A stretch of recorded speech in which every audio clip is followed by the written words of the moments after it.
Hello, you're listening to Otaku Spirit Animecast. My name is Andrew, and I'm joined here with Chris. Yo. Today's episode is a discussion podcast episode where we'll talk about the news that seems important to us, and then dive into our community. Answer some great questions from our community members, because they have stepped up. We did give them a challenge to bring new questions, and so they did do that. So Did they? I don't want to continue to delay answering questions, but we might get to it. We'll see. It's always based on how much we talk about the news bits, and yeah, all the news that should be important to you guys, that's important to us, that's important to you, that's important to us. Yeah. But anyways, how's it been? Going good. Good. How about Are you ready for the season end? We have like 8 shows dropped off already. Are you keeping caught up? I'm decently caught up. There's a couple of shows that I do want to catch up on, but I don't know if I'm going to get to them. I hope I Dangers? do. Well, that's not that far up. Far behind. I'm meaning more of the ones that I have to like watch the entire season of, like Goddess Terrace, whatever the heck cafe thing. Yeah, not what was it we called it before? Goddess Dormitory. Goddess Dormitory. Yeah, I was like, what? What are you talking about? Apparently, we're supposed to talk about that in our spoiler chat. But no, I'm pretty much caught up. I just there's a few shows that I want to watch the whole thing of, and that's what is scaring me at the moment. I think I'm working on Otaku Elf, which I'm almost done with, so that I'll be caught up on by the time that ends. But yeah, I think Goddess is the other one that I'm thinking of. But don't count me out. There's probably another one out there somewhere that I was planning on catching up on and I haven't gotten to yet. Yeah, I think the only one that's ended so far that I'm like, you have to watch is Dangers. That one was super good. So, Dangers, really like I said, Dangers. I'm only behind on one episode on that one, so that one's fine. I'm not even gonna bother with Insomniacs.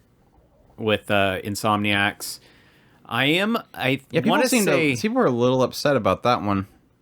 I mean, putting aside Cafe Terrans, I think a lot of people were upset about that one. Like, what? Why did you guys talk about Insomniacs? I'm like, I got the impression Chris didn't watch it, so why would we do a spoiler discussion of it? And they're like, Chris dropped it? What? I'm like, I don't know. Ask him, not me. It wasn't really kicking off as much as I wanted it to, and like you had said, it pretty much was projecting where it was going real fast. I mean, when you said what you were thinking, I was like, I was pretty much in the same boat. It was very obvious. So yeah, I'm not really in the mood for that right now, but I mean, it might be misdirection though. We don't know. It might be. Yeah, it's fine. You gotta deal with what you can deal with some of these subject cute. matters. I mean, she's cute. Cute. I don't really want to see her do that. So yeah, we'll see.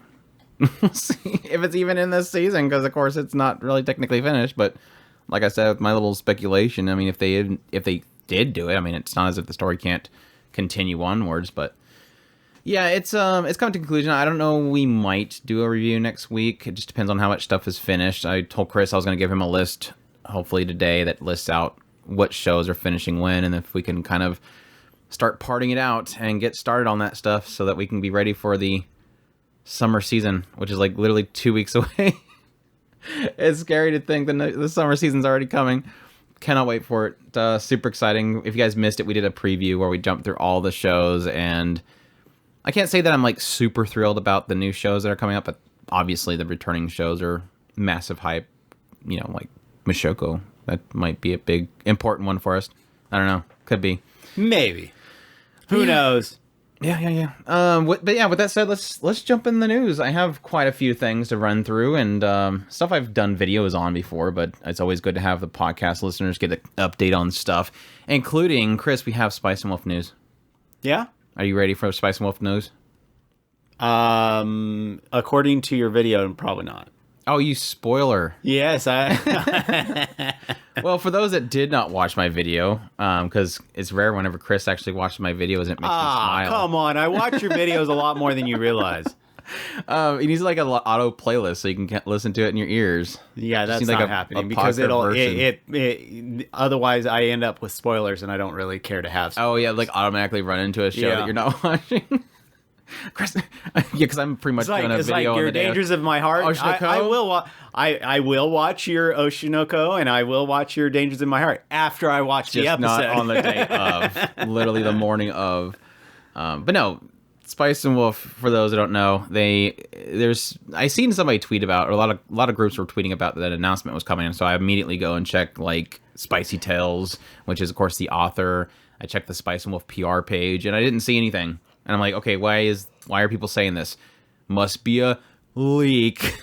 So I actually started digging a little more into Spicy Tales Twitter account, and I ended up running into a tweet that I think what everybody is sort of referring to, which is essentially what happened is that somebody posted about the fact that rebroadcasts typically mean that they're gauging interest for a sequel or something like that, or they're going to announce a sequel. And Spice and Wolf is apparently on a couple platforms, I think mainly streaming platforms, were rebroadcasting the episode. Right? They're available for free.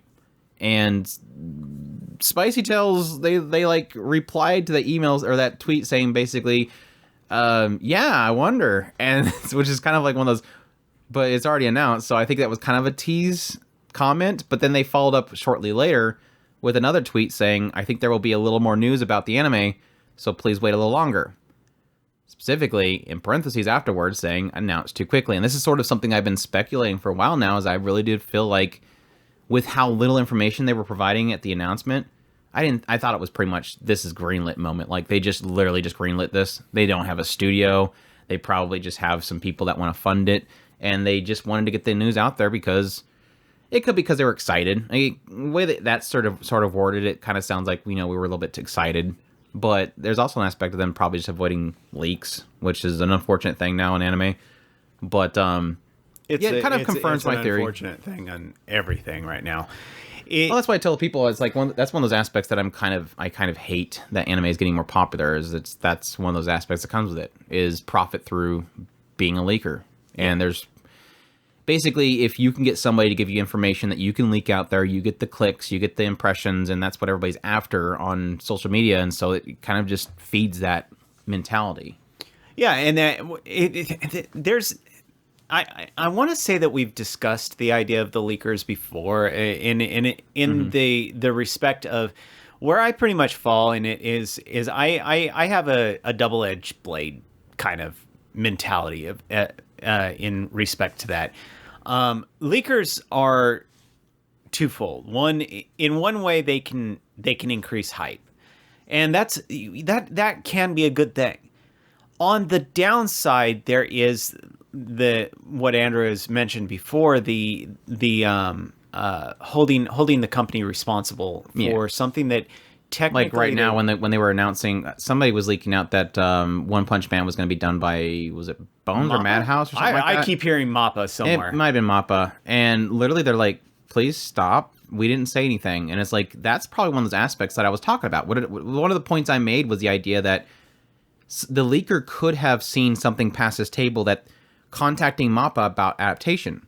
And they seen that and they passed it on to whoever needed it, but they're not signed yet to actually have, say, Mappa do their anime.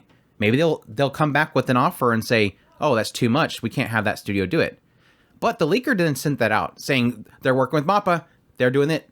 And then guess what happens when they finally announce, Madhouse is doing it, not Mappa. Everybody's like, you lied to us. Because nobody's seen that it was a leak. They just seen that somebody said Mappa's doing One Punch Man. Yeah, and the other thing that's kind of sad is that the being able to hide behind anonymity on this, and that's a double-edged blade in itself. In the fact that the anonymity protects the leaker. Yeah, both in a good way and in a bad way, because that protects them from the repercussions, but it also kind of gives them a lot more power than they should have. Yeah. Because the anonymity is you have no way of verifying it, so they could say, it's they can say whatever the hell they want to say. I mean, I've seen lots of people break down these big old massive I don't know if I can say 4chan, but it is what it is. Breaking down these big old Reddit posts and 4chan posts of these supposed leakers that are breaking down the entire E3 convention as to all the Rip. things that are going to be announced in E3, and it goes line by line, and it's like 50% of these you're like, that's obvious. Everybody knows that's coming at some point. The other it's one, like they're like Demon Slayer's getting a 3rd season. Okay, what else is new? It's like, yeah, oh no, it's 4th season now. Now you go, then the other 25% is like highly speculative, and it's like, if that came true, that's news right there. Yeah, Mortal Kombat Mario crossover. You're like, yeah. And then the other 25 is like, where did you even come up with this? I mean, it's that's so... like the big leak that we have right now. Mushoku Tensei is supposed to go 3 core, and ReZero is supposed to go 3 core, and it's like, it's kind of hard to believe because I don't see 2 big properties, 2 isekais, essentially going 3 core when 3 core is not even that common. It's very rare that you have a show go 3 cores. Yeah, it'll either go 2 core or 4 core. Yeah, or they'll do a split core at some point. I mean, it's very rare to go 3 core. And like I said, even if they do a 3 core, it's typically where you get it's winter, fall, and then spring the next year, something like that. A release that's split. But yeah, it's like I guess it's one of those things where sometimes you do see some cases where they will put in obvious lies within the leak, and I think that might be just to protect the leaker. Right. In the case of, like I was joking earlier with Mortal Kombat and Mario, it's like this aspect of, okay, but the Metroid Prime remake was real. It's just that part was fake. And so everybody kind of went, lol, that can't be true. None of this stuff is true. And it becomes true, and it's like, oh, well, some of this was right. Just like with the case of the Mushoku Tensei one, it was like they had within there that there was something to do with the director. I think it was the director change, and then they had that. And it was like, okay, they confirmed that, but they haven't confirmed no 3 cores. And yeah, us that, know the source material, we can kind of see how they can somehow pull that off based on, how they're burning. They burnt through 6 volumes for the first season. You can see them doing 6 more volumes of the second season. Or you can also see, I wonder if they would want to take some of this content and sort of fully flesh it out. Cover it all. Because typically with Mushoku Tensei in the adaptation, they're so focused on Rudeus that there is side stuff that's skipped. What if they choose not to skip any of that and really do the whole 6 volumes? That would be the only way that I could see them justifying, or they're going to go past volume 12. There's nothing saying that they're not going to go 3 cores and do the next 2 volumes or something, or next volume. But yeah. Now Chris is thinking about what they would get to. Yeah, don't worry about it. I wasn't asking. I've already made in our graduate group. I've already made my point clear of where I think that they were going to cut it off, and it's like I just want to say get through 12 before you decide where they're going to cut it off. What were we talking about? Oh yeah, Spicy Tales. Spicy Tales. No, and that is still one of those things that it's until I see it in front of my face and I'm actually watching the show, I am not getting my hopes up in any way, shape, or form. Yeah, and I keep in mind that really badly want to watch the whole thing. But keep in mind the first season was delayed, like significantly, based on its first trailer, and even the second core wasn't necessarily delayed. Some say that they had announced a date, but I forget what it was. I think somebody pointed out to me that they did at some point say it was supposed to be this season, but they bumped it back another season, which is fine. It's like one of those things of like, I know Bind, they're going to do it justice, so I'll let them choose their schedule. But what it means is that they're probably, even if it is 3 cores, it's probably not going to be a back-to-back. For sure it's not going to be back-to-back. That is a lot of show to animate in such a short period of time. I mean, so many studios are struggling with 1 core. I mean, look at how much pain Otaku Elf Studio is going through just animating those ears up and down. It's rough. Can you imagine fluffy ears and fluffy tail? I mean, that's all right. Cheese Scale put so much effort in that bounce when that girl was running. Anyways, Spicy Wolf. The whole point there is, like I thought that because of the leakers, they may have pushed it out. But again, they could have just been excited. But the point was that it kind of goes my theory that they announced it too early. They probably don't even have a studio selected yet at this point, which means that it's probably still another 2 years out. if they were to announce a studio, they would probably do it by now. They might just be waiting for a studio to clear up. My hope was Bind. Maybe they're waiting for Bind's B team to get ready and be able to do it. But we'll see. But for now, it's just kind of another one of those little reminders. Just wait, be patient. It's better to know that it exists than to never know if it'll ever exist. Yeah, we're until we hear a studio. I think that's going to be your best case scenario. You would hope that it goes to a company that's going to do it justice. Yeah, and it really is all that it'll come down to. Even if it's not a full readaptation, which I really hope so. That was my hope, is that they can at least, because it's been over a year since they announced it. Yeah, and so I was hoping that by now we'd at least know a studio, but maybe that's not at least a studio. I think the only thing that I really want to know right now, like, you guys can take the time you guys need to take, but I think if I was able to go to them and ask them a question, they had to answer it, I would be asking, is it a full readaptation, and you're starting from the beginning? That would be my 2 questions. If I only had one question, it would be, is it a restart? I would hope a property like that. Because if they restart, it's probably going to be a full adaptation. And like I think you they're going to adapt what was skipped. I think that I think you had mentioned it in there in your videos, the idea that we are in a area of readaptations being common, and it seems to be, and I think that's one of the things that I lean on heavy, that this is going to be a good thing. I mean, we're going to get the good news. I mean, whereas if you had asked me 2 years ago, I mean, I think that shortly before then we were talking about the idea of our pipe dream, Spice and Wolf.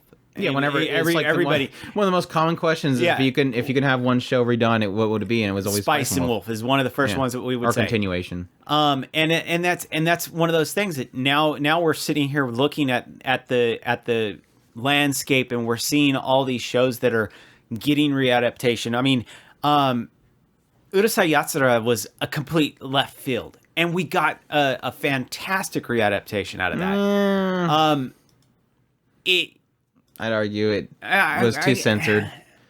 I understand what you're saying, but all in all, it looks great. It's still enjoyable in general. Yes, I understand the fan service aspect, that you would kind of like that, but it is what it is. We got something. Spice and Wolf, really good OPs. Spice and Wolf is probably going to come out of nowhere, and they're going to censor the crap out of that one too, because that girl is kind of crazy. But when it comes down to it, we're going to have that. That's why Bind has to handle it. And we're going to have something really fun, I hope. And whoever gets it is going to either get a gold mine handed to them on a silver platter, or they're going to absolutely butcher it, and they would be an idiot. That was one theory I have, and this is just a wild theory, just based on my own knowledge of the industry and everything. Team, I'm going to be mad. Oh gosh, no, with Sans again or whatever. No, my theory on why it's taken so long to announce a studio is that they're almost already done with it. There's probably most studios they go to, I wonder if a lot of them want a cut of merchandise. Because what does Spice and Wolf sell? Mm-hmm. Figures, merch like crazy. It is still... The novel series is pretty much done. The original Spice and Wolf, they'll release another volume every now and then. But that original novel series is done. They're moved on to the sequel novel series. They're still selling follow figures like literally all the dang time. And I wonder if whoever they're getting involved with just wants a cut of that. Because that's where the money is. That's where they're making so much money on that series. But... Well, and even when they were talking about the tome, I want to say that I said I don't understand how they're not striking on this. This is an absolute gold mine just sitting there waiting for. Why they have not redone this is beyond me. Yeah, that was like a big question we had when that happened. It was like, if this thing's selling out, what is the problem here? Yeah. It's just literally they just took it and blew it up and stuck it inside of a book, hardbound, and they literally made bank again. But like I said, tons of figures too. So we'll see though. But like I said, the moral of the story is sometimes this happens. Yeah, Linker sucked. Or they Too long didn't read. Or they need to Leakers chill. suck. Or they need to chill. I know we've been on a long tangent about leakers. Anyways, next bit of news. The official Twitter account for Dr. Stone New World has announced a second core, which will premiere in October. So that wouldn't surprise me as to how it feels like they're getting to it's like a literally point. All right, this is where we're stopping. It is kind of a bummer to stop it with like literally middle of a arc, but that's again one of those things of rather have that than delays. So they obviously felt that they couldn't push 2 cores back to back, which I think they said something about doing 2 cores or split core at some point. So it's not too much of a shock. It's just getting the date now is October. So at least it's only one single season break. So that's a positive there. Monthly Shonen Gangan magazine has revealed that Sakurako Gaku Akuin is launching a new manga titled The Trade Department of a Big Company in Another World. So, like, was it the Black Company? The Isekai Black Company one that we were talking about a while back? Of course, the author that this is the one that did Sekirei. So, if you're wondering why I just decided to randomly mention this person named Goku Rakuen, that is the mangaka for Sekirei. So, good, ecchi, I guess. The Isekai action fantasy manga story centers on a female high school company president who will try to save the world. A female high school company president. Okay. I'm like, is it a president of a school student council? No, it's a company. That says company. So, you know how those high schoolers are just running companies these days. Mm-hmm. Must be like one of those early startup companies on the internet that made billions of dollars out of nowhere. Yeah, I'm not getting much from that artwork, so... You don't like that? I mean... Is it... Oh, I almost thought that it had pockets going on, and I was like, okay, that's what made Chris angry. She's got the short shorts with the pockets. Is it? Yes, she does. She does. I think she does. Like, right there. No, that's the letter. Never mind. That's the kanji right here. He had to look. He's like, yes, that's exactly what it is. I have to look so I can confirm it. I think it's more just the angle that I'm at, and it doesn't look that big. There you go. There you go. Moving on, we have the official website for TV anime Go Go Loser Ranger has a revealed studio and head writer. The studio will be Yostar Pictures. For those who don't know, that's the company that, Yostars, which is a lot of mobile games and stuff like that. They did the recent Arc Knights adaptation, which was pretty amazing in my opinion. The series composition will be done by the quintessential quintuplets Kiichiro Ochi. So for fans of that series, pretty solid writer, I think, in my opinion. And the director, Keiichi Sato, will be working on it, and they worked on Tiger and Bunny. So, yeah, I think that was one of those ones that when they announced it, I was kind of like, yeah, it can be all right. I'm not 100%. When the Monster Army invaded Earth 13 years ago, the Divine Dragon Rangers rose up to stop them. With the war raging on, the great heroes of mankind, or the great heroes are mankind's last hope, or are they? In truth, invaders were subjugated within a year, forced to continue to crank out monsters a week for the Rangers to crush in front of the adoring fans. But one monster has had enough. Something has to change. He'll rebel against the might of the Dragon Rangers and destroy them all from the inside. So kind of one of those, the heroes aren't what you think they are kind of stories, which, again, could be good. We'll see. Yeah. I'm not sure. I mean, I trust them to do it over the West. West loves anti-heroes and all that kind of stuff, so it's kind of way common over here. I love the concept. I really do. I mean, that wasn't that kind of the idea behind dating ourselves? The Green Ranger, wasn't he?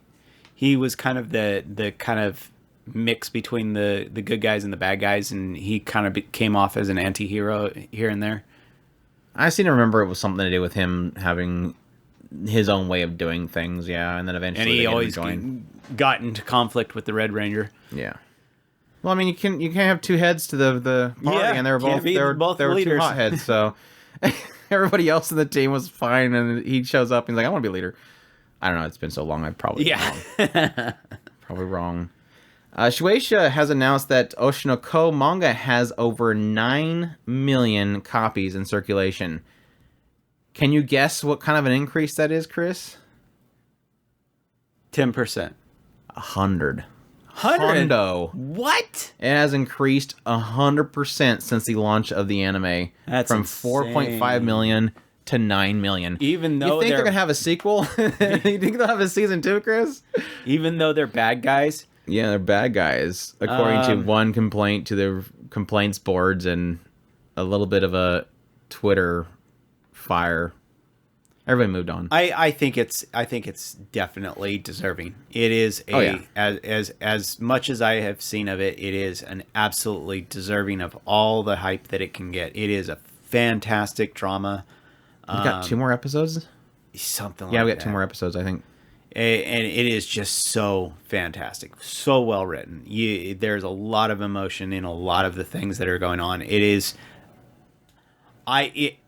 it makes you wonder how true to life a lot of those stories are. Well, that was my big... Because they're very, very... because the reason why I say that, and understand, because I've talked about it before, that art reflects reality. I mean, it's never a true one-to-one, but there is a lot of truth that is in these stories. It's just how true to life is these stories. They make you want to change things. You know, I wish people would look at that. That was like the whole controversy around episode 6. Exactly. It was like, people, shut up. Exactly. Like, that's you're literally doing exactly what he talked about. Exactly. It's. I wish people would realize. I mean, I've always been. I don't like social media. I have not liked social media since its inception. I remember when Facebook first came out, and I think I started hating it when Facebook got popular. I had a MySpace. It's no longer the nerd thing. Everybody had to invade, and then they ruined it. And I didn't like its layout, but dude, MySpace was stupid. Yeah, it's sad. It's a sad reality that is the kind of, because I was an early adopter of technology. I remember when the internet first started. And I was jumping on. I remember Windows 95 machine. I had a GeoCities account. That's how far back I go. Well, that's not to the beginning of the internet, but it popularized. I know. I mean, I know that there was BBS. I'm just stopping people now. Did the BBS thing? You know, the comments were coming. Actually, it's been around since 1901. 1901. Okay, got you. When John Kerry created no, it was like the 1800s. Internet. It was like the whole smokestack thing. No, it was the little clicker things. That when the first wires went up, that's when it started. Morse code. But no, it's one of those things. As an early VR started back when they used to club back in the cave. I'll have to yawn the part of that. Anyway, I really was an early adopter of the internet, and I really did enjoy a lot of those aspects. But with the being early adopting, I'm also one of the first ones that are kind of jumping out. Yeah. I'm really, really tired of social media. Has really destroyed what it means to have an internet. Going into what we were talking about earlier with the leaks, the clickbaiting, the absolute flame wars, all this stuff. While I understand it in a lot of cases, the meme wars, I understand them. I really do. I think that all they do is poison us as human beings. I think it's just more for me personally, I don't think overall the internet's bad. I think so much can be cleaned by just getting rid of likes, retweets, that kind of stuff. Any like button, get rid of it. And any semblance of impressions, get rid of it. Because that's where a lot of this comes from. Everybody wants that validation for what they say. Yeah. And so, the moment that a controversy happens, everybody dogpiles and goes, I said the worst thing about this person. Everybody hit the like button on my thing. Oh, there goes, it's going up. All right, which thing do I yell about next? oh, this thing, I'm gonna say a sick burn on this person. They say it, and they're waiting for that like button to get hit. There it is. There's that dopamine hit. Yes. Where's the next controversy that I want to yell at? And it's just that's what happens, and that's literally what they sort of kind of showed there was that nastiness of people just kind of dogpiling on somebody without any repercussions. And then the worst part of that was that aspect of the apology and how it just makes it worse. How are we this dumb that an apology is a bad thing? I don't disagree with you. I think that you're right. We do have this innate desire to have our opinions validated or reinforced, or and we have because, for instance, a child will thrive, or a child will go to what they've been praised on the most. They seek attention, and so if they do something wrong, you correct them in some way, shape, or form. If you teach them to do something and then praise them, they tend to want to do that, and unless they go into a downward spiral, which that's not part of the discussion that I want to have right now. The idea of the praise reinforcing what it is that they're doing can increase their desire, and they will act out more on that thing that they think is validating them. So you're not wrong on that. I think that you're right in a lot of ways. But I'm waiting for the but. I don't think I'm trying to piece together what I'm thinking and what you're saying at the same time, because I think that you're right in a lot of ways. I think social media, which is in fact where the likes and dislikes have started, how did that kind of incorporate itself into our life so much? Because we have, to quote something that you said, and I don't know where you got it from, the whole go out and touch grass thing. I think that that's a lot of it. Because we've got so ingrained into the internet. I mean, we're losing that thing that is humanity. We're replacing it with social media. And social media is not humanity. I think is a big thing there. Compassion. The main key word is compassion. It's this idea that if, like I tell most people, I mean, I've been telling people this since like the turn into 2000. It was like when I was on the internet, just reminding people, dude, would you say that to somebody's face? Because there was more anonymity back then. Yeah. Anonymity back then. And so there was a lot of cases where somebody would just literally just blurt out the worst thing possible. And I had my phase of being a dumb kid on the internet a long time ago. But it's that realization that, like, would you say this to that person's face? Like that whole story segment on Oshinoko is, would you say that to that person's face? Then don't say it. And yeah, somebody would be like, yeah, I would say that. I mean, yeah, whatever, dude. No, you wouldn't. We just don't have compassion for other people, and realizing that there is a face behind the curtain, behind the screen, behind the keyboard. And yes, this is how much that episode affected us, by the way. If you're not getting it. I literally had like 2 full videos of discussion about that. Well, 3 technically, because then there was controversy. I had 2. It was technically 2 episodes worth of content there, and then they had the controversy, and I'm like, I could talk about this for days because I literally live it. Yeah, I get tons of comments and stuff. Well, and in my direction for years. That's why I've gotten used to it, and it's sad to say that I have to get used to it. Because that was my whole argument. It's like, they're right when they said she's not fit for this. It's like, yeah, you technically have to have thick skin. Yeah, not that makes it right. It's just that it exists. That's just a reality. And that's the thing that I find amusing. It's like. I think the after effect of the story, where they were talking in the next episode about ego surfing. I've done that. I've gone out and searched what are people saying about Otaku Spirit. I want to know. This is that entire show. I mean, this is why I say this is so well written. Is from the first episode, how much impact that first story had on us. Going into the second arc, talking about the frustrations of acting, and then going into this part where it's reality TV shows.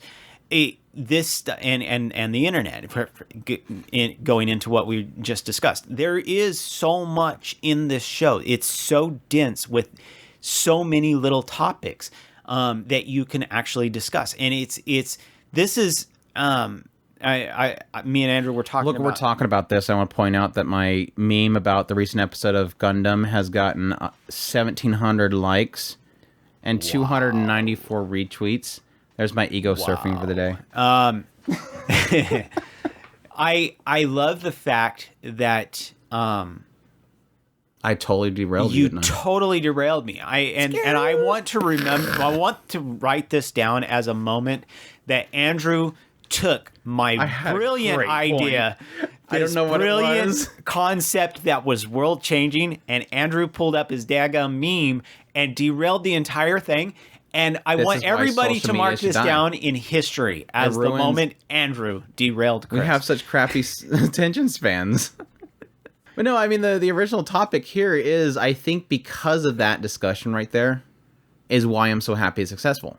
Which does make me hope that it gets another... Now, granted, Akasaka's other work, Kaguya-sama Love is War, is pretty much getting a full adaptation at this point.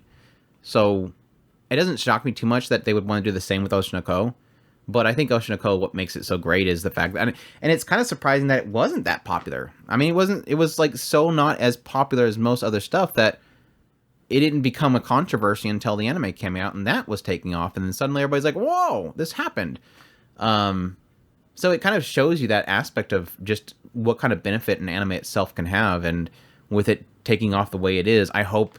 I don't know if that is Western releases too, because they only recently, like late last year, started releasing it in the United States, and they're just getting up to the third volume. Well, and I do. Like I said earlier, I really hope that this is. I hope that there is stories like this. I mean, I would love people to watch Oshinoko and have it change their heart, but I doubt it. And there's not the anime. Well, to your original point that you were making is, I think the thing that makes this, that's not the only story. I mean, your whole point that you're bringing up initially was that aspect of how real is this stuff. Yeah.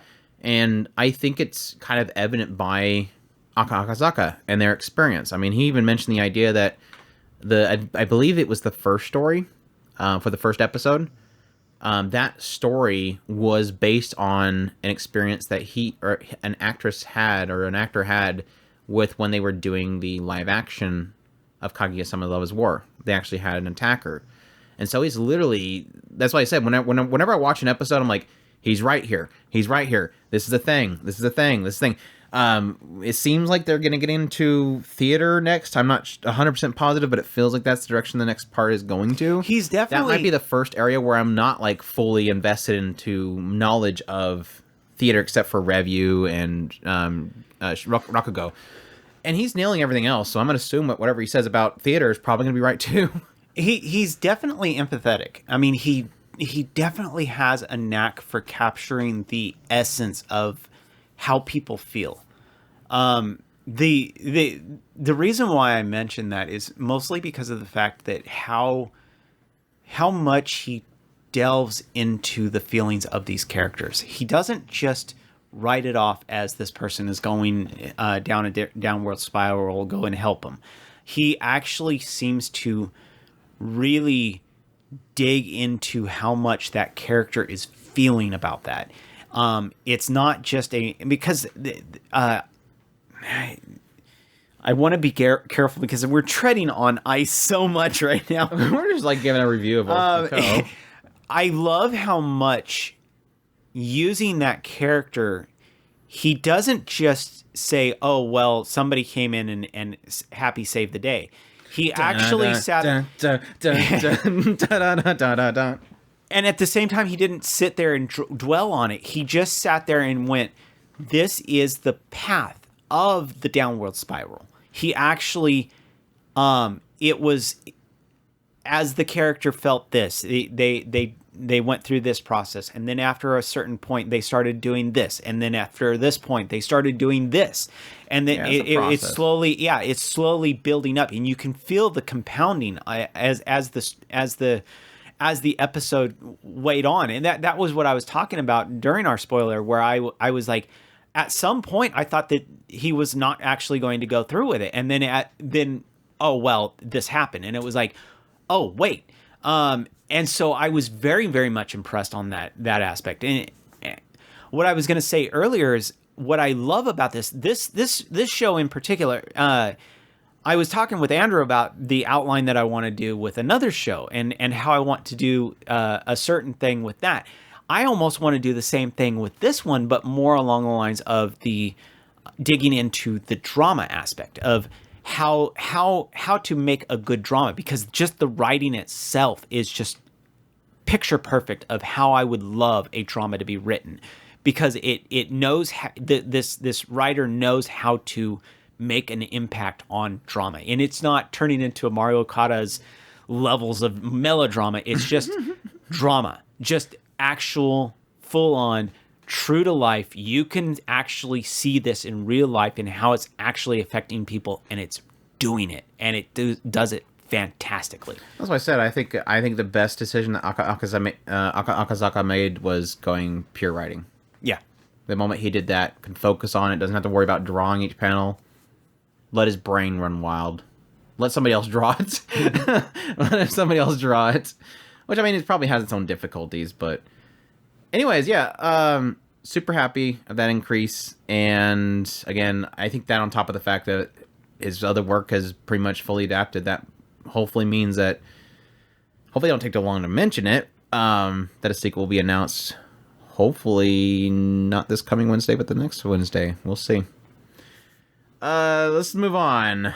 We'll get through these news bits eventually. The classic BlackJack series, Chris, is celebrating its 50th anniversary. Okay, if social media is one thing that I definitely am not even on board with this one. Let's talk about AI. You suck. Tezuka Productions announced that they are celebrating the 50th anniversary of BlackJack by creating a new manga, and it's going to be AI generated. A new version of Tezuka Osamu's BlackJack manga will be published in Weekly Shonen Champion magazine as part of a new project, Tezuka 2023. There was a previous Tezuka 2020, and it was 2020. That kind of came out wrong. They used AI to create a manga titled Python that imitated Tezuka's style. Because, yes, for those who don't know, Tezuka is unfortunately passed away. They did the same thing with Paul McCartney, so... The series, titled Pydo, was created running thousands of Tezuka stories and characters and concepts through a computer. By analyzing his library, it had hoped to create a new story could be suggested in his style. Utilizing AI learned from that whole thing, and they used BlackJack instead from Tezuka Osamu's work. They decided to essentially use technology from New Energy and Industrial Technology Development Organization, an R&D agency in Japan. They also have Keio University Faculty of Science and Technology Professor Satoshi Kurihara involved, as well as Tezuka production director Makoto Tezuka, so his son. Satoshi Kurihara, the professor, said that with Tezuka 2020, I strongly felt the possibility of AI support and creative tasks at the same time. I was keenly aware of the AI still lacks the ability to compete in the human creativity. This experience led to the launch of the current research project adopted by Neto, which pursues the possibility of co-creation between AI and manga, where we're extremely lucky to have generative AI like ChatGPT that has been a big boost for us. This time we're proposing AI concept based on ChatGPT 4. Of course, great technology requires careful consideration about negative aspects. We'll answer the fundamental question of what kind of relationship in the ever-evolving AI and people society should build in order to realize the ideal human society in the future. His son, Makoto Tezuka, is the last quote that we have here, said that in Tezuka 2020 we created a manga called Python, but at the time AI was still a beginner in manga and was modest in its involvement. 3 years since, AI is advancing in leaps and bounds. I can't say that I'm a beginner anymore. So I'm going to raise the hurdles at once and challenge the new work of Osamu Tezuka's masterpiece, BlackJack. BlackJack has many episodes, including all genres, and is a work of condenses the essence of Osamu Tezuka. And it can be said that the current post-corona era is most craving content. This time, various creators will be able to create new methodologies of content creation by actually collaborating with AI. Japanese manga culture may get a new future. That's enough. That's a lot to say that Osamu Tezuka's son wants to make more money off his dad's work, so they're going to stick his brain inside of an AI and hope that they can keep bringing his dad back to life, because apparently they can't create their own crap. So Chris, go. Because I'm sure you have a lot to say. All right. I love the idea of AI. I really do. I know that nobody heard me say that right now, because everything I say after this is really what everybody's going to flag me for, and I'm going to get flamed in the comments. I don't think I've ever been flamed about my opinions on AI. You're gonna get really crazy. Well, I didn't think it. I apparently hate Bitcoin, and I. Oh yeah, that's a different story. Yeah, I'm just automatically. I know that everything technology wise, having any kind of opinion, I'm already. I'm sure that everybody hates me because I dislike Facebook and Twitter. Oh my gosh, no. MySpace. I since I trashed them, I'm literally already being flamed. MySpace. My band's on it. No, I do like AI. I think it's a brilliant idea, and I think that there's a lot of stuff that we can use it for. I pause in the idea of the creative aspect. I think that you said it probably the best. I try to. When you were talking about it, and I had thought about it. One of the things that people do when they do the Chat GPT thing is they automatically say, please write the next story of Harry Potter using the writers. Nothing but penguins. Yeah, they'll use. Somebody do that. I'm actually curious about that. Right, Harry Potter with penguins in the voice of penguins. No, they automatically in the voice of penguins. What? Anyways, I have a weird mental scenario playing. I can't say mental image because it's literally playing out a bunch of penguins squawking at each other, and it's like, how do you write that down? And that's when the penguin turned to other penguin and said, squawk, and then he released a bolt. So like each of the spells is just different ways of saying squawk. So it's like squawk squawk. Exactly. It'll be Avada squawk squawk. Squawk squawk squawk squawk. No, the one of the things that people do when they do the Chat GPT is they immediately say, write such in such. Meaning that they'll say like, write the next part of Game of Thrones in actually good, because we're not going to get the full story ever. But they'll preface it by saying in the style of such and such person. For instance, the next book of qualifiers, and those qualifiers, ChatGPT immediately goes back and searches its database for this person and how they stylize their writing. So in George R.R. Martin's case, it would be a lot of angles, meaning from this character's perspective or this character's perspective. Okay. Thanks for clarifying that.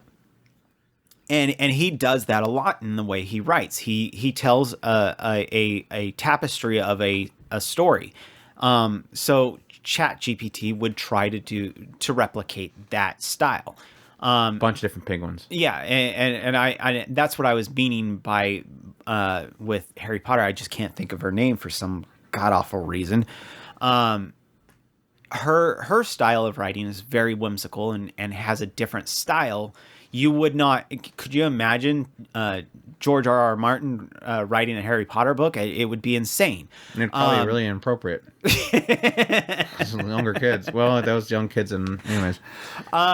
But yeah, the the banquet scene would have gone so much different. So stuck on the penguins. No, I'm not saying penguins. A banquet scene. Everybody would gather together and they'd be announcing what groups they're with, and they have to go up and put the hat on top of the head, and just suddenly out of nowhere, massacre. You're so stuck on the penguins. Blood everywhere.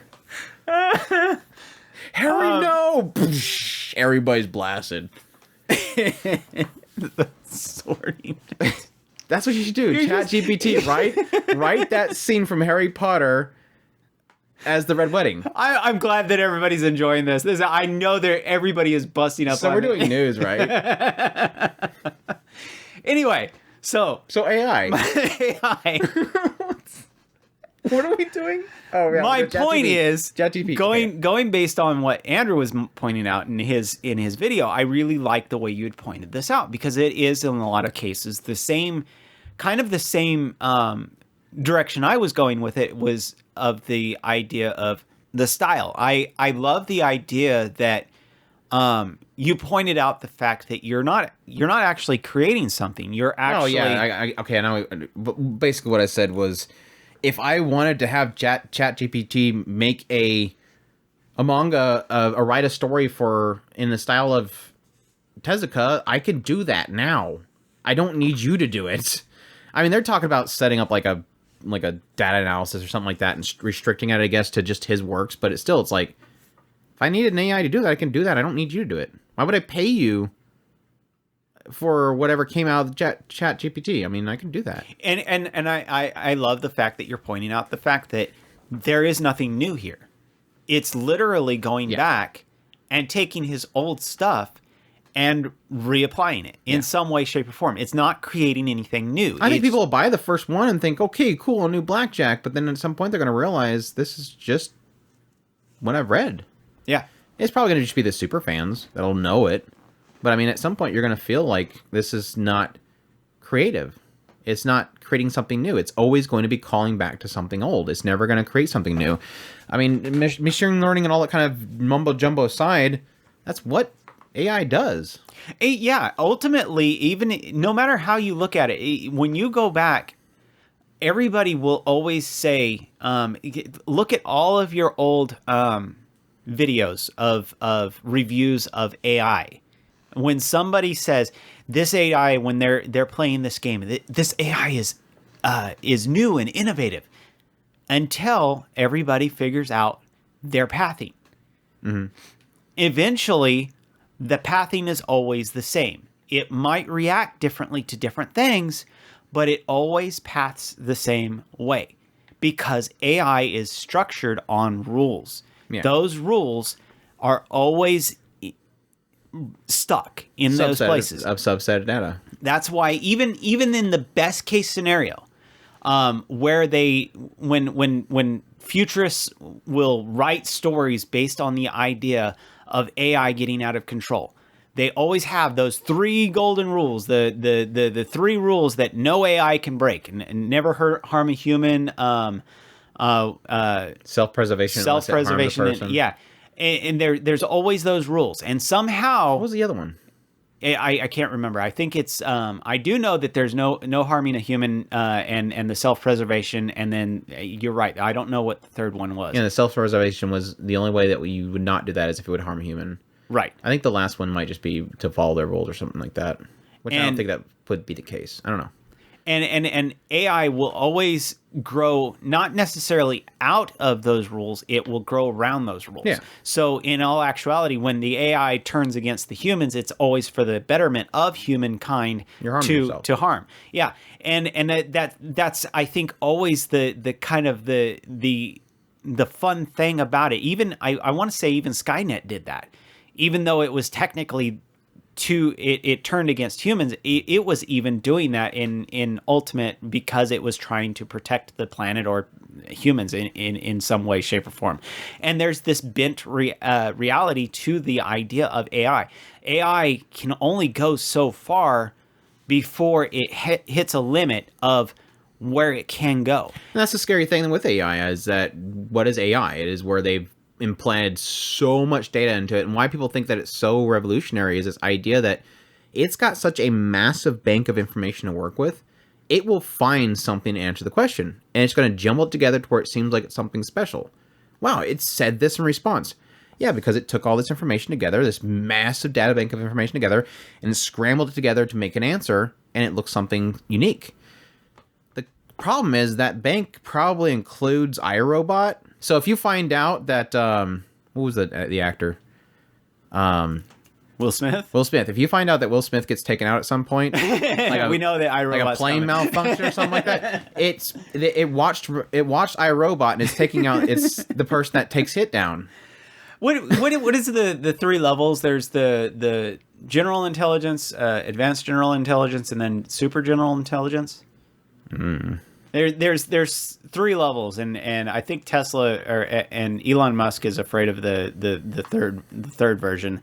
I think everybody involved with AI right now is getting out of it, and they're all afraid of it. It feels like every week this person of Google is like, get the hell out, people. And it's like, I'm just on standby with the Ethernet plug. Let me know when it happens so I just unplug.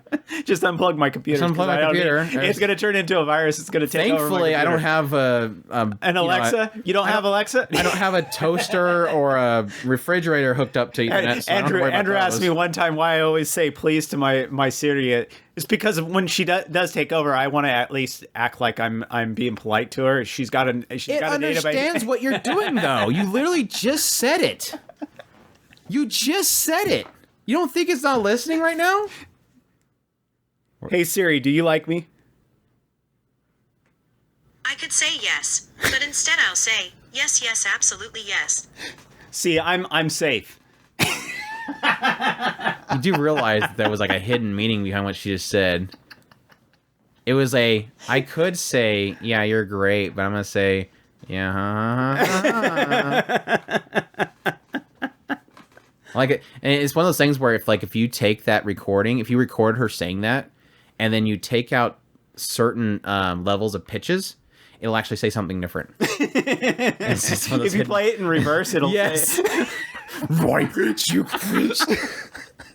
Anyways. Golly. So what are we talking about, Tezuka? Yes, yeah. Bringing back the dead people. So, yeah. In all actuality, what they're doing is they're super implanting.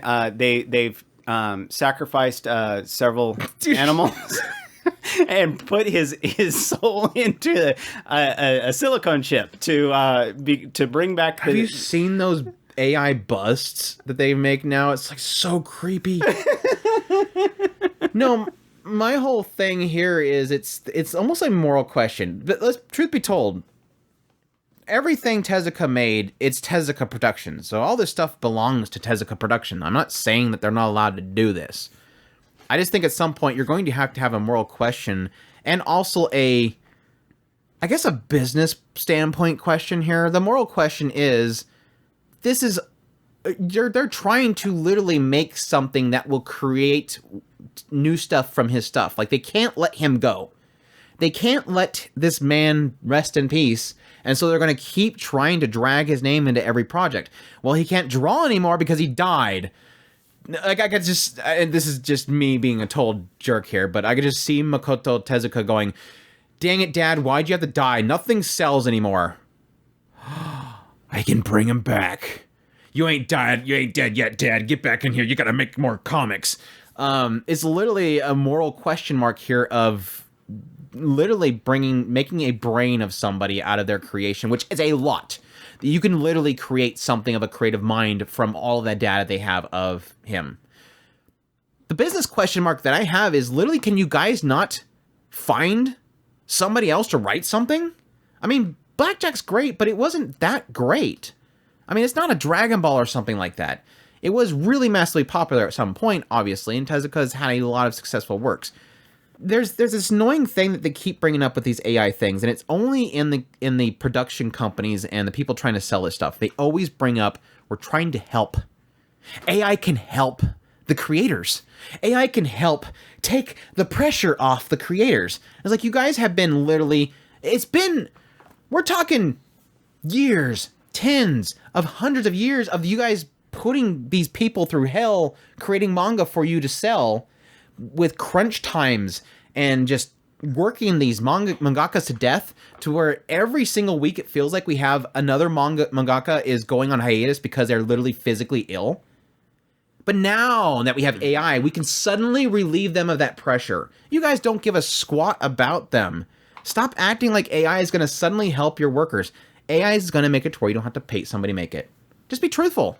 Like, I would be more happy if Makoto Tezuka came out and said, nothing else that we're making selling, and so we're just gonna dig up his old stuff and see if it can make something out of it. And you know what?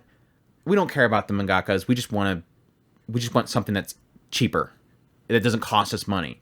I'm getting sick of these same arguments that I don't think is even true. Which I don't blame them. I'm perfectly for companies utilizing AI to make money. I'm of that mindset. Now, I don't like the idea of using AI to pull from other people's works. That's where I draw my line. Like that manga, what was it? Cyberpunk, what was it? Cyberpunk something. Johnny Appleseed, I don't know what it was called. There's a Cyberpunk manga that's literally done in all AI. They use one of the big popular art generating AIs to make all the panels. And they were literally ripping up. It's that software is pulling from other people's art. That is wrong. They're making money off of somebody else's artwork. He's like, yeah, it took me like a month to make this whole thing. Good for you. What about the people you stole from? It took their time. Don't act like that's a good thing. Okay, ran over. To go into what I was really talking about earlier, with Paul McCartney, they're doing the same thing with him. So you're going to get a new Beatles album. I kind of want to fast forward a couple months and just see the where all this has gone. You know, Make sure you play his music backwards because I'm going to say something.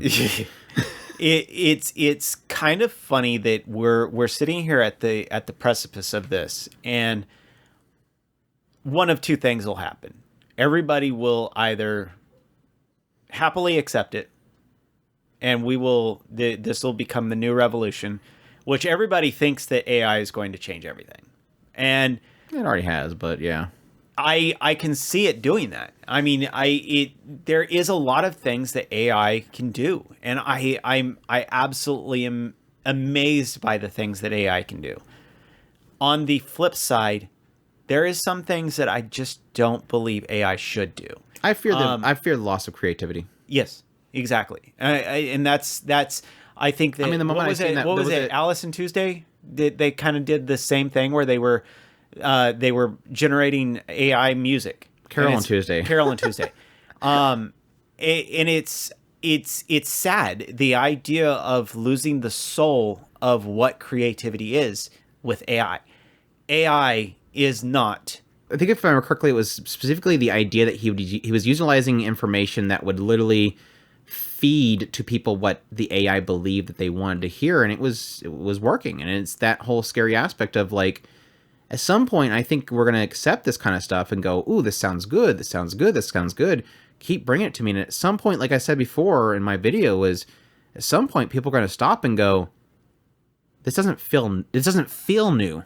Like, I no longer feel like there's new here. I was excited at first, but at some point they realized this is kind of samey. Like, this is literally feeding me exactly what I want to hear, but it doesn't have something in it. I think that's because we're going to at some point realize everything is sort of the same. It's going to feed us what we gave it, and the way I kind of put it is that it's backwards thinking. Yeah, Tezuka Productions is backwards thinking. They're looking at old to create new, but it's still creating old new. And that's what everything else is going to be. It's going to generate based on a data bank that's old to make new, but it's old new. Yeah, and that's what That will be my new. That will be my campaign when I eventually rise up against the AIs and protest in Capitol Hill. It'll be, it's all old new. And that's the thing that I absolutely loved that you absolutely hit right there, was that idea of using the old to make the new. And that is completely and totally upside down backwards thinking. I wish I because I thought of that a long time ago, but I never quite put it in the same wording that you did. And it's like, I love that you came to that same conclusion, as this is backwards. Everything is backwards, and it is. I love it. Well, it'd be like telling ChatGPT or one of these AI softwares to make me a gorgeous battle scene with the art of Berserk mangaka. What is it going to do? It's going to look up his art. It's going to find it. And then it's going to go, okay, now I need to make this morph into a battlefield. Now then it grabs some art of a battlefield, and it's going to take that and it's going to basically blend it in a way. It's essentially what it's doing. And in the end, you just have his artwork butchered. It's like they took his artwork and they just kind of smeared the ink around to match the format that you wanted. It's still the same thing. Just the paint was moved around a little bit. And I think that's what people eventually realize. And I hope that they realize it before we just lose all of our artists, because we're just not going to have creativity anymore. Yeah.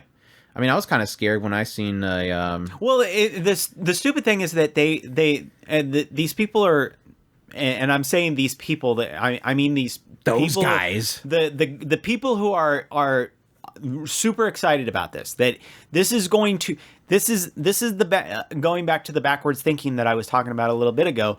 More of the same is, these people that are saying that this is going to be a great thing are the same people who are saying this is going to free you up for creativity. They don't and care. Yet you're praising the AI for being creative. Think about that one a little bit more before you do this. Yeah, and like there's so much of it that's like we don't have enough people. Like what studio was talking about when they made that one, The Boy and the Dog or whatever short. It was like, we just have a shortage, and I'm like, no, you don't. You just don't pay them. There's tons of people out there who want to do artwork for you. You just don't want to pay them. Instead, you'll pay 6 people to make a dang AI program to draw it for you. Anyways, 6 people that they're paying gobs of money. The value of 75 people. Holy. But again, it's all the idea of building it, and then they can just keep pressing the button. Yep. Do you want to talk about? Hey, by the way, I do like AI. I think AI is really cool. There is a lot of cool stuff coming out of it. Let's just get that in on the end as well, so that everybody realizes. At the beginning, I did say I do like AI. I think it has cool concepts and cool. They're still gonna call us boomers. Yeah, I know I'm being flamed in the comments. Boomers. Stop talking about Bitcoin, boomers. Did you hear about the Serial Experiments Lain game? I seen your thing on it. I want to say it had something to do with NFTs, right? Yes. So there's another flame war. I'm just picking them good right now, apparently. No. I like NFTs. NFTs has some good application. It's like, this is one of those things where it's like, this usage, I don't find a problem with it. Essentially, to celebrate the 25th anniversary of Lain, they decided to work along with this other company, Kasagi and Antique, to create a alternate reality game, which is basically a browser game. They're making a browser game of Serial Experiments Lain, and in order to access it, you have to have these what they call deciphers or something. I forget what I called them, or I said there. Protocol keys. You have to get these protocol keys, which unlock secret areas within the game, and interacting with different objects in the game itself will tell story. So the nutshell here is that there is a game. It looks like it's a browser game. In order to access the game itself, you have to buy cryptocurrency, or you can use a credit card to buy a token. And then once you're in the game, you can interact with things, solve puzzles, and they said that there's going to be there's going to be rewards for those that complete it. They didn't specify if they're limited or if it's unlimited rewards, but they're talking about actually Ueda Yasuyuki was talking about how they're basically trying to dig into like the vault of the whole project and try to get a bunch of stuff to give as rewards for those that complete it. And that concludes things like original cells, which I'm like, that kind of makes me want to get involved with this. But again, they don't say how many they have. So it's like, I mean, what's the chances of you actually getting one of those cells? But they have like other things like, you know, acrylics and stuff like that they're going to be giving out. So it's like one of those aspects of, if you're like a super fan of the series, you might want to check it out. Just know that you're going to have to get a cryptocurrency token, whatever, NFT, in order to get access to it. I don't know how many of those tokens you're going to have to do in order to finish. That's a big question mark too. I don't think I ever even questioned that whole aspect. Is it one token and you get access to the game and interact and finish the game and then you get an award? Or if it's going to be like, you know, every time you try to solve a puzzle, it's like you have to require another protocol key, buy another NFT, which I think that would be, that would probably be where it starts to get really nasty. So again, access at your own risk, but that's what it is. Big disappointment for a lot of Serial Experiments fans, I'm guessing, because I think he indicated here recently that, or joked on April Fool's or something like that, they were working on something. He did point out on the website itself that he thought about writing another Experiments Lain, but he just felt like with technology advancing so fast, it's just every thought he came up with is just, it wouldn't work. For those who don't know, Serial Experiments Lain, the original, was just ahead of its time. Like, what they wrote back then, technology wasn't moving blazing fast, and so they wrote something that was ahead of its time. Now it's super dated, but it was ahead of its time at the time. But now technology moves so fast that it seems like, according to him, that he just doesn't think that he'd be able to create something. Plus, he doesn't have, like, one of the key members of the original group is no longer alive, so he doesn't really feel like it's right to do the project without them, so he basically said it's not going to happen. So at least we now know there's never going to be another Experiments Lain. Yeah, it was really vastly ahead of its time at the time, and it's oddly, strangely prophetic. I mean, thinking back on it now, it's like, it's scary prophetic. And you watch, if you were to consider, I think that I can't think of the name of the law. There's a law that somebody came up with at some point, and it has to do with the speed in which technology accelerates. Murphy? Is it Murphy's Law? That doesn't sound right. It has something to do with every was it 5 years it doubles. It's something stupid, and at the point we're at, it has accelerated so fast that it's literally almost like every 30 minutes the speed. Oh, that's anything that can go wrong will go wrong. I thought so. I don't think so. I mean, that's technically the same. I mean, potato, Chris. Technology's advancing to the point where it will go wrong. It really will. It's AI, I'm telling you. No, the power boomers.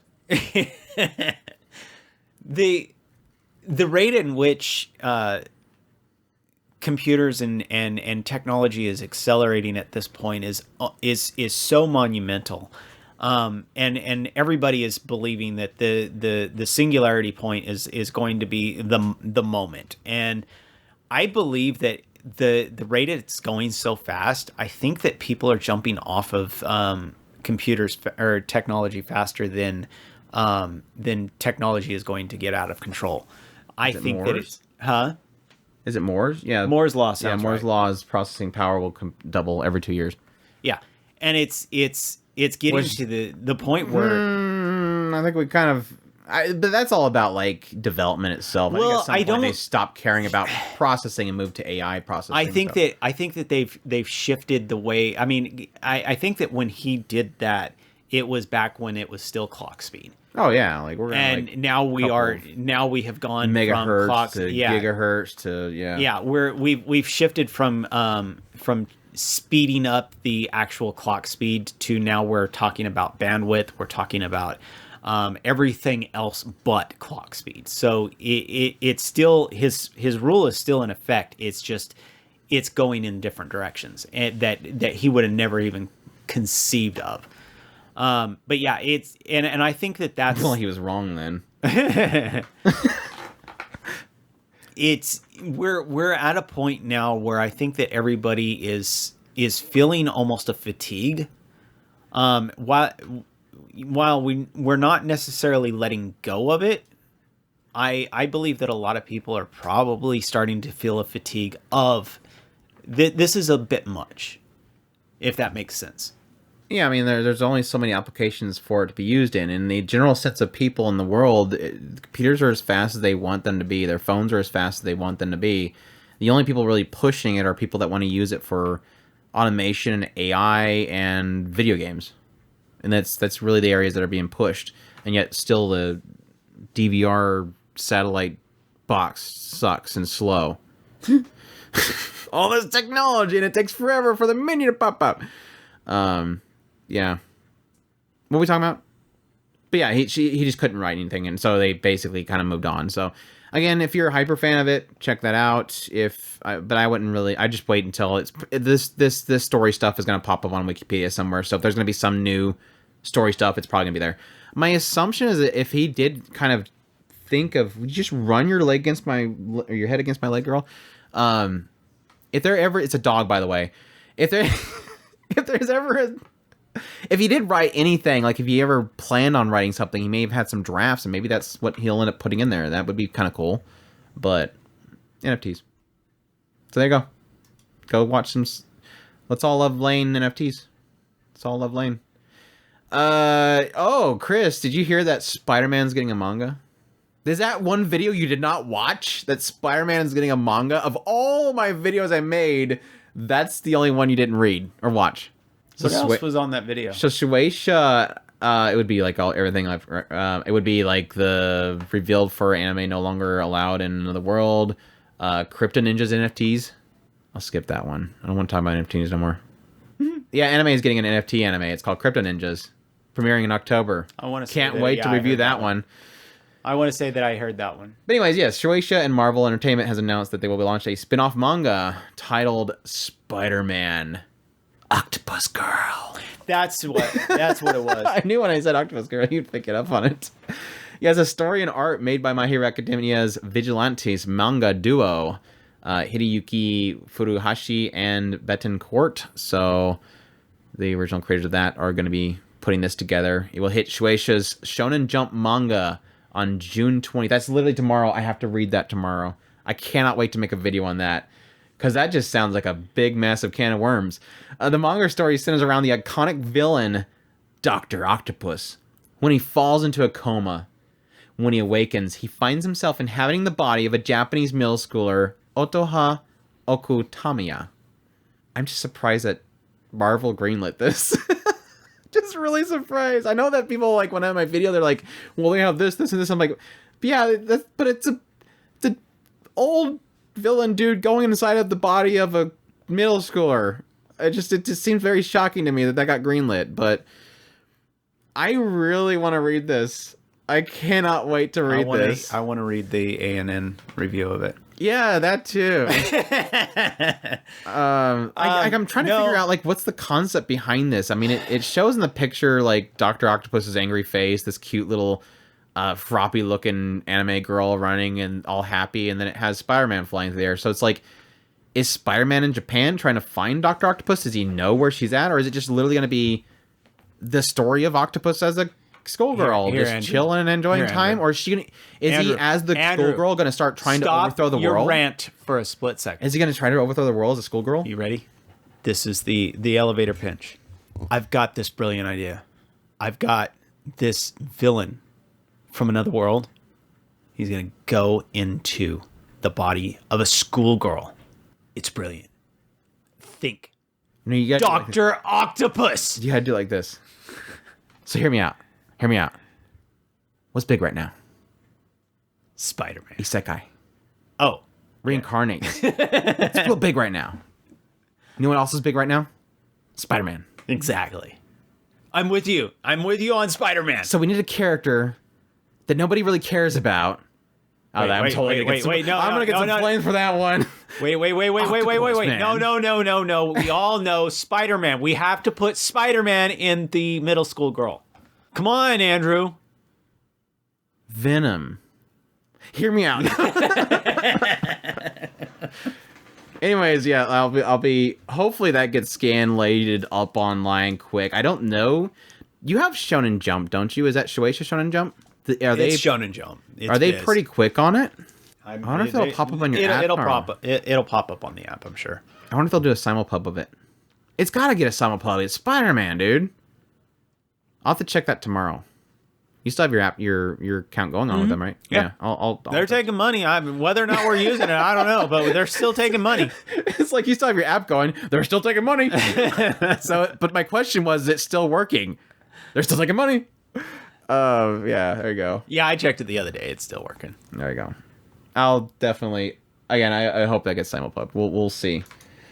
Let's see. Yeah, like I said, Crypto Ninjas NFT anime is coming in October. Don't care. I'll have fun reviewing that when it comes out. What else? Oh yeah, they did have Studio Ghibli producer Toshio Suzuki kind of pretty much told everybody, you're not going to get any trailers for How Do You Live. They're like, me and Hayao Miyazaki, we're tired of the whole marketing cycle thing, so we're not going to make a trailer. We're not going to promote it. Just come watch it if you want to watch it.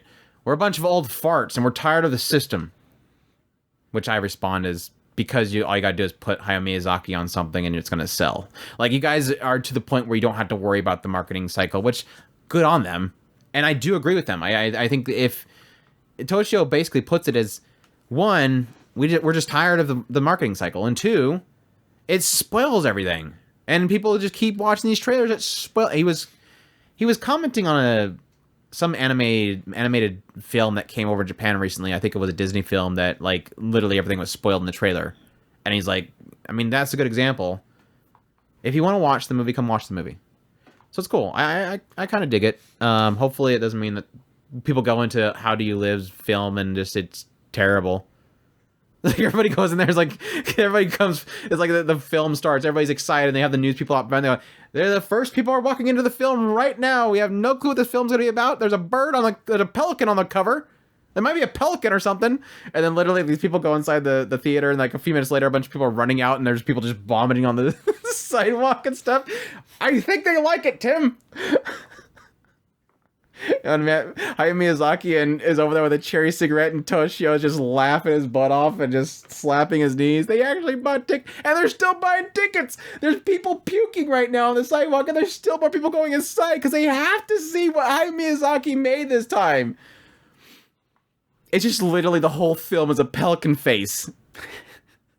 For 90 minutes, a pelican face. And because it stares... it's so sad. I can actually see him doing that just out of the pure amusement of it. They start applying a 3D glasses filter on top of it that fluctuates back and forth to be in 3D and not, and then everybody just starts getting nauseous and run out the building. That's my theory. Mark my word. When is this supposed to come out? I think it's supposed to be like the beginning of July. Mark my words. There's gonna be articles out of everywhere. Hayao Miyazaki's new film makes people puke, but they still go watch it.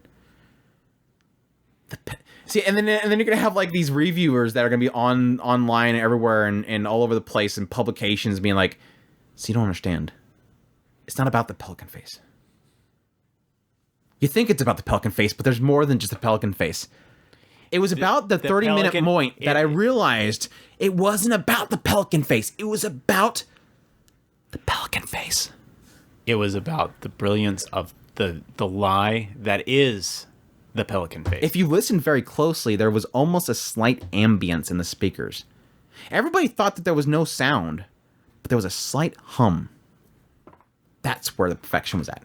Hayao Miyazaki pulls it off again, 9 out of 10. 9 out of 10? 10 out of 10. 10 out of 10. What are you talking about? 19 out of 10. You gave him a 9 out of 10? 19 out of 10. You, sir, 19. are a barbarian.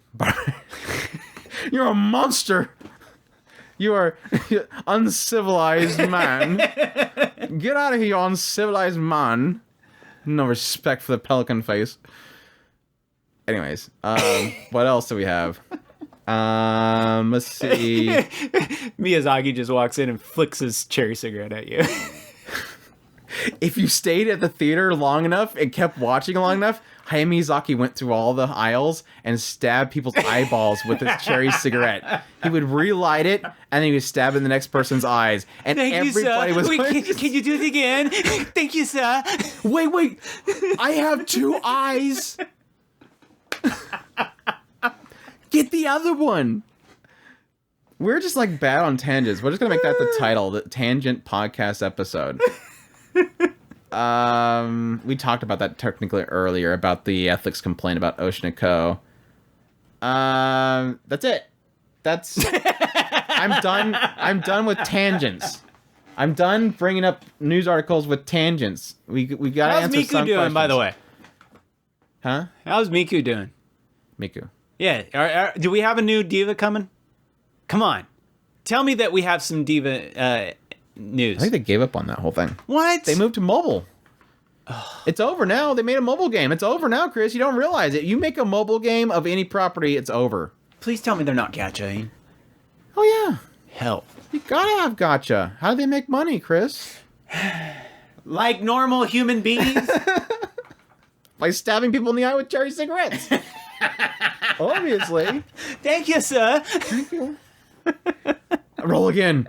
So you have community questions. So for those who don't know, otakuspirit.com, there's a link to our Discord on that page. You can go to Otaku Spirited on Twitter. I have it linked there as well. There's plenty of places to find it. If you're on YouTube right now, it's in every description of every video that I make, except for the old ones.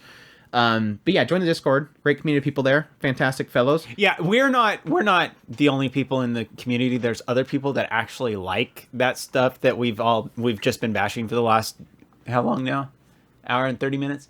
So 28, sir. Yeah. So you don't have to hate us. You can still got 2 minutes to go. You can like the community. So you know. So yeah, I'm gonna butcher this name. I'm sorry. Vione, I think is how it's pronounced. Posted on the Submit Questions channel. It says, honestly, I am curious sometimes why you don't see the message of the show, which should be obvious sometimes, and because you didn't get it that knowledge because you didn't get that knowledge considering it. I'm guessing he's saying because you didn't figure out what the message was, you consider it bad or a downgrade of the show instead of trying to figure it out, to understand it.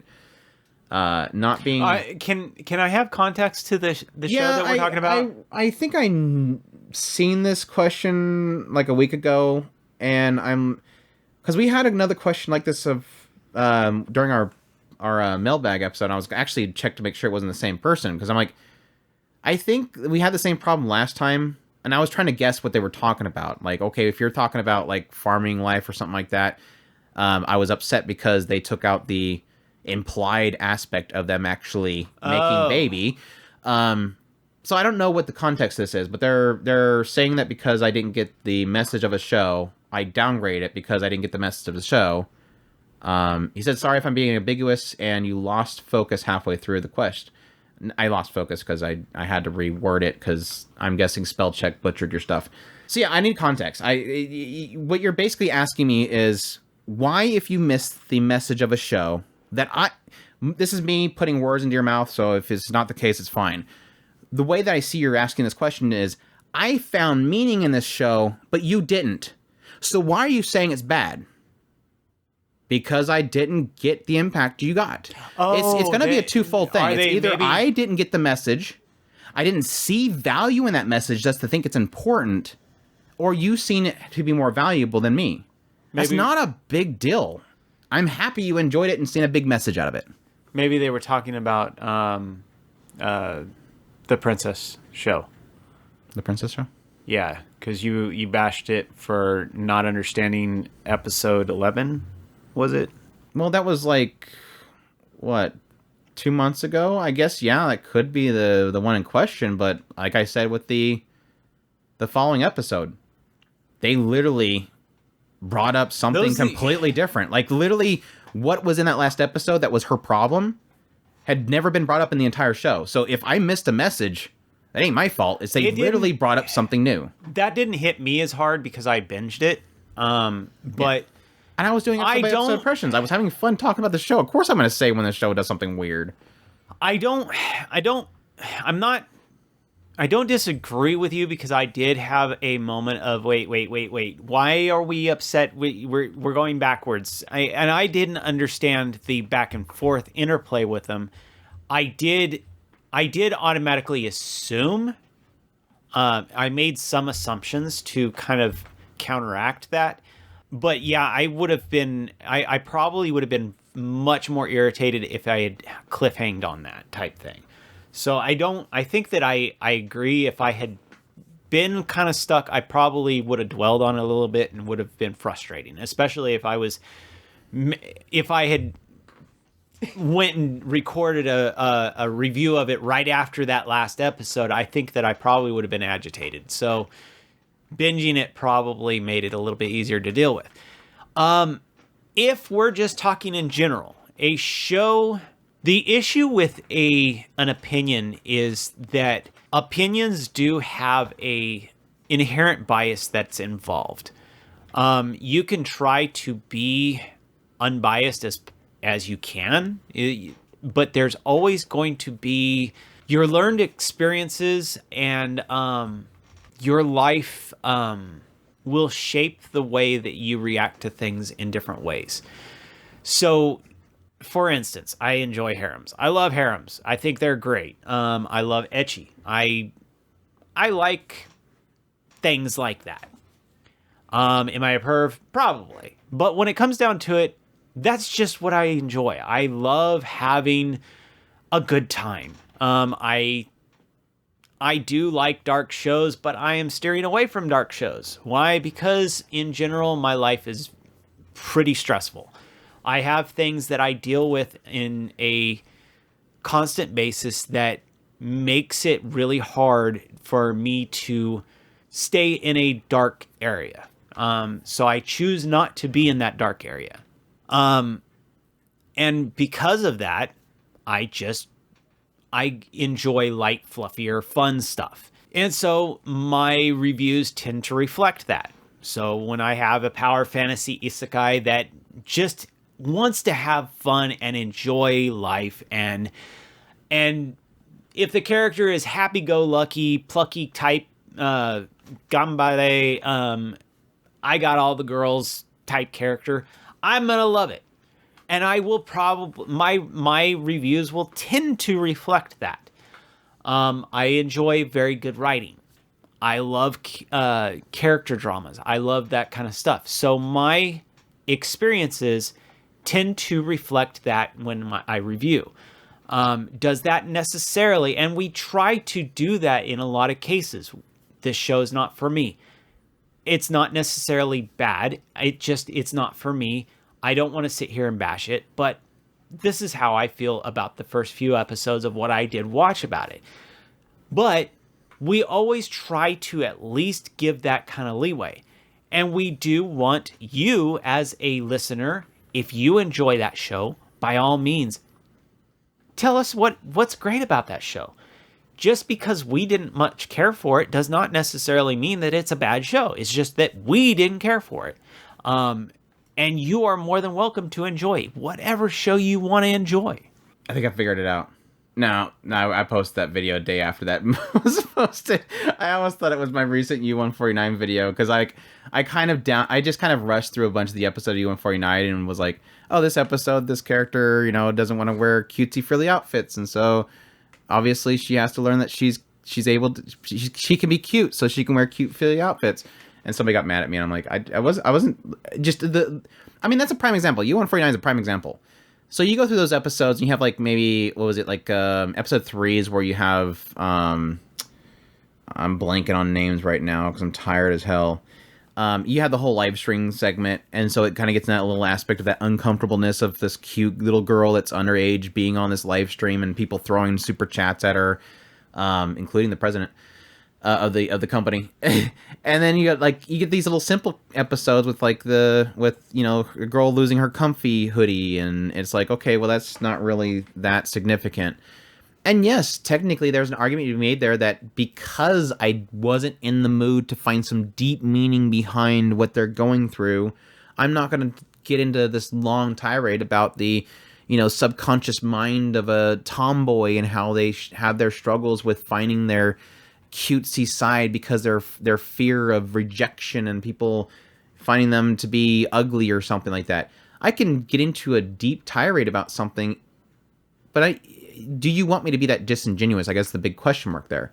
I can find deep meaning. We made a joke about this. What was that? Earlier, Yuki was like sleeping while Chris was talking, and I kept pushing her like, you're gonna kick my microphone stand. But no, like we talked about this with the Deviant Spirits podcast or something. We made this joke. It's probably super cringy to listen to now. We made this joke podcast where we basically act like the stupidest things that we felt were like insignificant were like mind-boggling, and it was the whole point of that whole joke was this idea of you can find deep meaning in anything. Yeah, and to claim that because somebody can't find what you found in it is you draw what conclusions you draw, and just because I'm not. And I think you have to have a level of passion for something to find that and draw it out. But to be disingenuous and say that I see something in something that I don't, or because I don't have enough, I don't get enough impact out of it, so thus it doesn't matter as much to me as another person, it's life. That's unfortunately the case.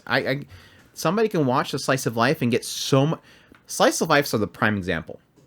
You give a slice of life to 50 people, and every single one of them will get different significance out of it, because it's going to be a lot about slice of life is relatability.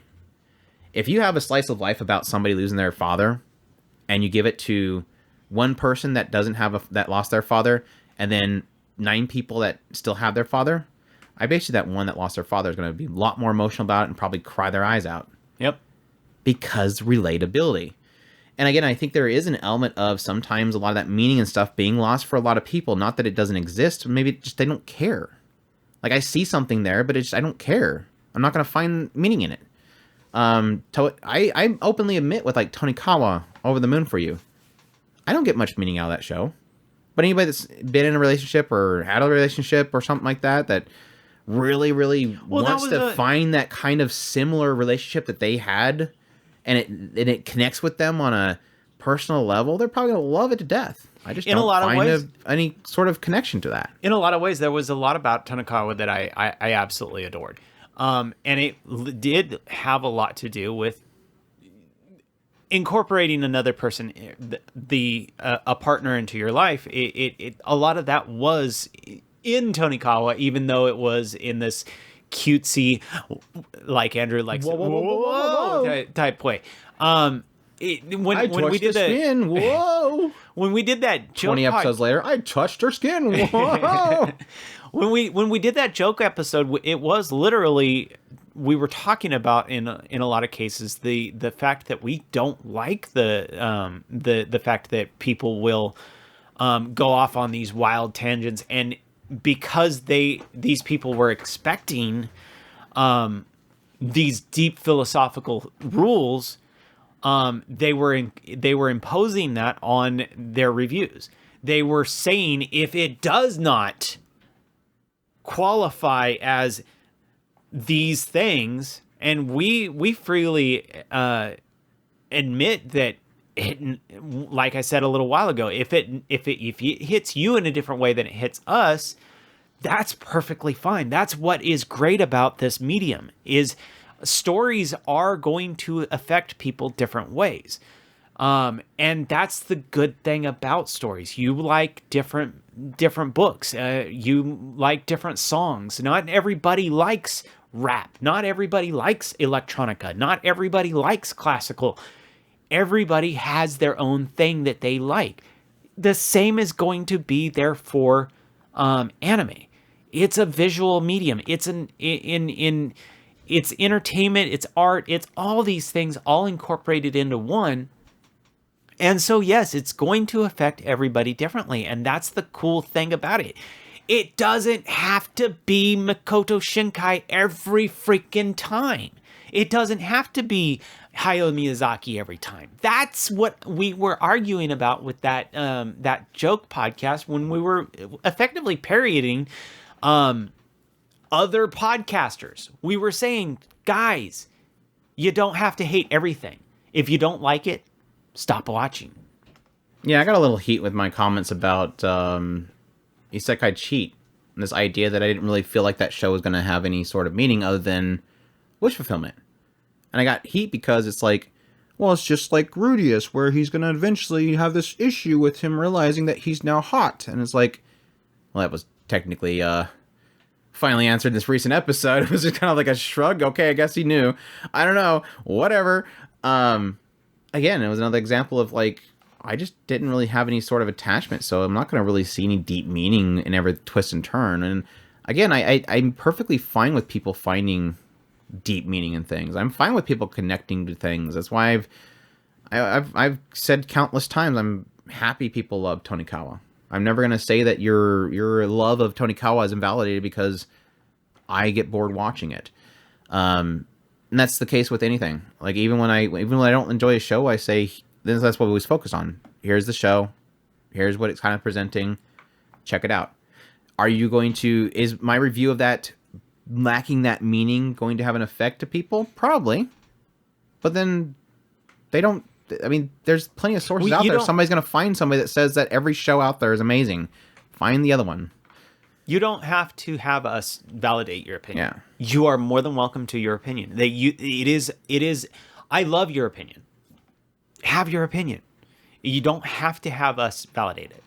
And that was like one of the unfortunate things that I heard. I think Cheat Skill is a good show.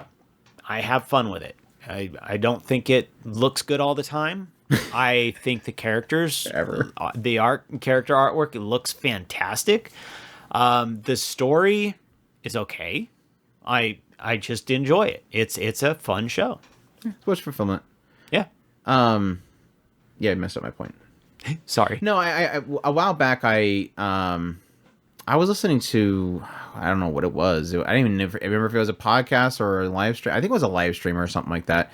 I was watching somebody for a while, and at some point, somebody claimed that they were a longtime fan of the person's content. And they said specifically, I wish that you would use your platform to at least give better credit to certain things. The person was mad that they weren't liking the thing that they liked. And they felt because this person they feel they've been following for a long time has a large audience, that they owe it to the audience to point out that that content is actually really good. Like you are doing a disservice to your viewers if you don't realize how much this is so great. I hope that I never get to that point. I hope that anybody that's listening to us, watching my content, watching Chris's content whenever he gets on the videos, I hope that we never get to that point where somebody expects that we're going to see everything the way they see it, because we're never going to see that. My only promise that I typically give to people is that if I don't like your show, I'm not going to spend an hour bashing it and saying that anybody that likes this is an idiot. That's why we created the Otaku Spirit Animecast, was because I got sick of hearing people literally make the fan base behind something feel like they're dumb. By saying, if you enjoy this, you must be a middle schooler. Only a child would find this writing good. I'm fine with people not liking things. I don't like when people say, those that like this must be insert. That's where you kind of go over the line for me. I get really sick of it. Because I can say how night and day how much I don't like a show, but I'm still going to tell you about it, and I'm not going to say that you're stupid for liking it. Anyways, so what was the original question? Does that answer the question? We have no idea. Again, technically, I don't really have a context to it, so I can't. I even looked at my YouTube feed to see what videos I made before U149, which was before then. I don't know. He also said, should I eat my chopsticks and use rice as a pillow in the night when I am hungry? I swear it's not generated question. Sure. If that's what you wish to do so. You do you. Although I don't think that chopsticks probably tasty. And rice as a pillow would be a little soggy probably. Is it cooked rice or is it hard rice? That's a good question. I mean, they both kind of work. Probably be a little bit itchy. I'd probably actually go with the dried rice if it's clean. I don't know. I think that would be a little bit kind of like lumpy and kind of scratchy type thing. Yeah. They found out. Maybe. You have that much in a batch, it fans out. Maybe. Might poke through the fabric depending on how many threads you have. I still think that the chopsticks would probably be really high in fiber, and probably would not taste good. Maybe Depends on if what they it's were made out like of. eucalyptus, maybe. Depends on what they're made out of. I mean, they could be like just straight sticks, like actual sticks, not. That's what plastic. I'm saying. They probably wouldn't be all that tasty. It could be could be porcelain. Don't they have porcelain? That would be a chopsticks? bad idea. Yeah. Please don't eat porcelain or metal chopsticks. Crunch, crunch, crunch. Anyways, at least we got one question done. But yeah, keep them coming. We'll get back to them eventually. But like I said before, we'll probably end up doing we might do a review episode next week, and that'll be probably what we're thinking. Like we're thinking 2, right? Maybe 3. It might be 3. 3 probably. It might be 3. I've watched way too much stupid stuff that I didn't find meaning in. But don't. Just to end on a good note. But yeah, that'll be the coming week. So hope you guys will be excited for that, and then we'll go right into first impressions for. Gosh, summer's coming. Excited? Yes. Yes. Okay, there you go. You heard it straight from his mouth. But we hope you guys enjoyed this discussional podcast episode. If you're on whatever platform you're on, make sure to hit a like. Leave us 5-star ratings. We love those 5-star ratings. If you're going to put a 4 or lower, don't bother. But yeah, we appreciate you guys for checking this out. Also, again, at otakuspirit.com, that's where all of our links are to ways to support us. Definitely appreciate everybody that supports us through Patreon. Tips link. We also have memberships on YouTube itself. The support is fantastic. We greatly appreciate everybody that supports the channel and everything. And with that said, you'll have a fantastic week. Os.